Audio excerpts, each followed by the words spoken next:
Abrimos ya este último bloque con la presencia del economista José da Pena para analizar las principales noticias económicas de estos últimos días. José, ¿qué tal? ¿Cómo andás? Muy bien, muy buenas tardes, gracias por la invitación. Un gusto tenerte una vez más aquí, gracias por haber venido. Hoy hablábamos ya en el primer bloque que esta semana el gobierno presentó un canje de deuda con el que busca reducir la incertidumbre respecto, ¿no?, a la capacidad del Tesoro Nacional para hacer frente a los importantes vencimientos que tiene a lo largo de este 2023, este año en el que se suma la incertidumbre causada por la contienda electoral. José, ¿crees que este anuncio mejora el panorama para estos próximos meses? Y es un anuncio que debía suceder en algún momento. Tarde o temprano se tenía que y va a tener que resolver la incertidumbre respecto de lo que puede llegar a pasar primero después de agosto de este año y después de octubre de este año.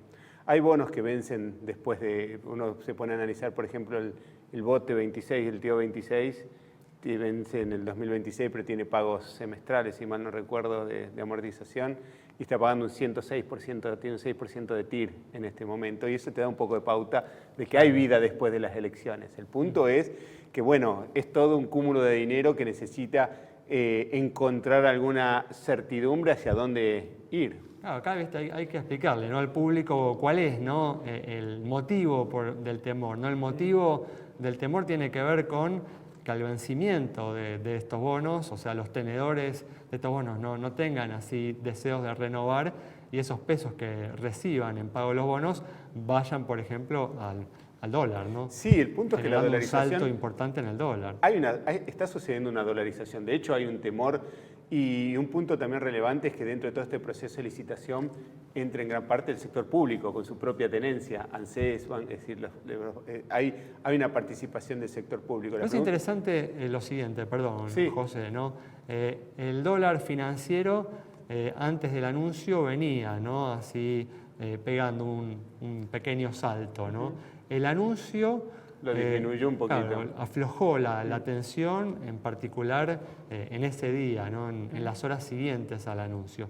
Pero bueno, en martes y miércoles volvió a retomar, ¿no?, el impulso alcista, ¿no?, el dólar. ¿Cuál es tu interpretación de este comportamiento? Es que en definitiva no se trabaja sobre la cuestión de fondo. Es decir, había un plan que está comprometido con el FMI que habla de un déficit primario del 1.9, si mal no recuerdo, del PBI. Exacto, 1,9 el 1,9 para el 2023. Primario, ¿no?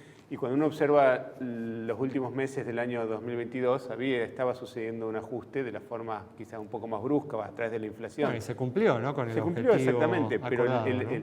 la preocupación viene en enero. Enero tuvo un salto en el déficit fiscal bastante significativo, es decir, sorprendió la cifra de déficit fiscal, lo que pone de una forma en duda. Entonces, ese es el punto al final del día que está detrás de la ecuación. Bueno, además también, ¿no?, el escenario electoral que hay por delante, ¿no?, que es una gran tentación para aumentar el gasto, ¿no? Es que no hay duda de que va a suceder algo al respecto, porque se empiezan a conjugar aspectos políticos con aspectos económicos, y los aspectos políticos tienen aspectos judiciales detrás también. Un año muy curioso, ¿no?, que guarda semejanzas con lo sucedido en el 2019, un año en el que el gobierno de turno tiene que cumplir un objetivo muy estricto fiscal con el fondo, mientras tiene que ganar una elección, ¿no? Pero como bien dijiste, quizás a veces los televidentes se pierden una parte interesante de las conversaciones espontáneas que tenemos fuera de cámara, pero la situación es peor que en el año 2019, es decir, una situación un poco más compleja desde ese punto de vista.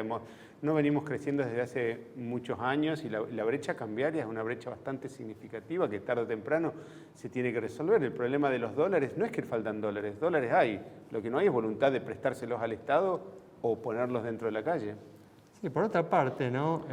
Discúlpame, pero un punto importante también respecto a la deuda, porque siempre y las deudas no se pagan, las deudas se rolean, las deudas es como tener un plazo fijo en el cual uno tiene el dinero disponible y lo va renovando mes a mes.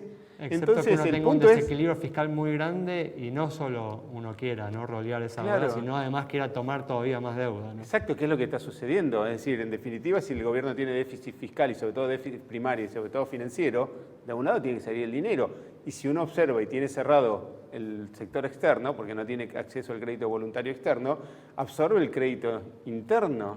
Y esa es la colocación que uno tiene oportunidad de ver en las licitaciones que realiza el Tesoro. En este análisis no mencionaste un tema que algunos mencionaron en estos últimos días, que es el siguiente, ¿no? Este canje que se anunció el lunes no contempla y no habla en absoluto de la deuda del Banco Central, ¿no? La famosa bola de las LELIQs, ¿no? O sea, que ya está cerca de los 12 billones de pesos, ¿no? ¿Crees que Massa debería también abordar este tema o ya es un tema que no queda otra que lo resuelva el próximo gobierno? No, si no tiene forma de resolverlo, al contrario, lo que se ha hecho en estos 4 años ha sido, como consecuencia de la pandemia y de la falta de acceso al crédito externo, empeorar esa situación, sobre todo restringir pesos para que no impacten de manera más significativa en la inflación. Y no hay espacio, sobre todo no hay espacio político, porque el problema de estas iniciativas es que tardan tiempo. Si algo le faltó algo a la administración anterior, a la del 2015-2019, cuando hizo el acuerdo con el FMI, fue tiempo, porque la inflación empezaba a bajar en julio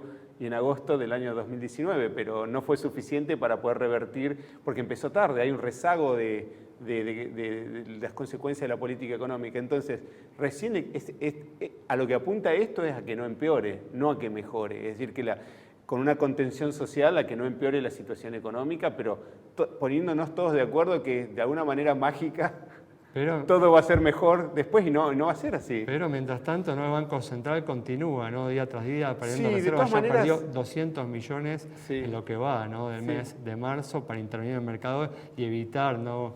Una suba mayor del dólar oficial. Es que al final del día lo que está detrás, esperando siempre, y que es un empobrecedor bastante significativo, es la devaluación. Pero una devaluación sin un ajuste fiscal no tiene ningún tipo de sentido. Es decir, justamente es empobrecedor. Venimos soportando ese tipo de circunstancias de la década del 70 y con un Estado que nunca ha corregido a través de la disciplina fiscal, salvo en cierto periodo durante la década del 90 y desde el 2003 al 2007, al 2008, que ha tenido un comportamiento fiscal un poco más predecible y que el tipo de cambio se ha mantenido estable durante ese periodo. Pero el empobrecedor es la devaluación, pero una devaluación no soluciona de por sí las cosas, a lo sumo licúa, y sobre todo en un contexto de cepo que uno no tiene.